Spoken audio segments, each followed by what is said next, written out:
নানুর দিবস পালনের পাশাপাশি বিজেপি শাসিত রাজ্যে কর্মরত বাংলা ভাষীদের ওপর ঘৃণ্য অত্যাচার এবং চক্রান্তের বিরুদ্ধে প্রতিবাদ সভা দক্ষিণ দিনাজপুরের বালুরঘাটে। এদিন বালুরঘাট থানার সামনে বালুরঘাট শহর তৃণমূল কমিটির পক্ষ থেকে এই প্রতিবাদ সভা করা হয়।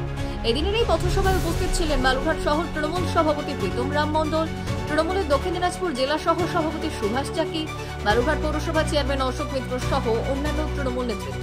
তৃণমূলের বালুরঘাট শহর সভাপতি প্রীতম রাম মণ্ডল জানালেন, নানুর দিবসে শহীদদের শ্রদ্ধাঞ্জলি জানানোর পাশাপাশি বিজেপি শাসিত রাজ্যে বাংলাভাষীদের ওপর নির্যাতন ও চক্রান্ত চলছে, তারই প্রতিবাদে এই দিন প্রতিবাদ সভা করা হয়।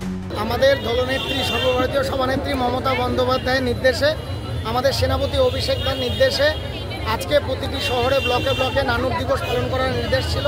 সেই নির্দেশ অনুযায়ী আমরা আজকের দিনে 2000 সালে 27 যে আমাদের 27 জুলাই যে গণহত্যা সিপিএম করেছিল, যেখানে 11 জন শহীদ করেছিল গণহত্যায়, সিপিএমের গণহত্যায়, সেই 11 জন শহীদ নানুরে যারা শহীদ হয়েছিলেন তাদের প্রতি এখানে আমরা শ্রদ্ধার্ঘ নিবেদন করলাম, তাদের সম্মান জ্ঞাপন করলাম শহীদদের, এবং নানুর দিবসের মাধ্যমে পালন করা এবং এই আজকে আমাদের যে সভা, সেই সভার মাধ্যমে নানুরে কিভাবে শহীদ হয়েছিল, যাদেরকে সিপিএম নির্মমভাবে হত্যা করেছিল তার স্মৃতিচারণ করব।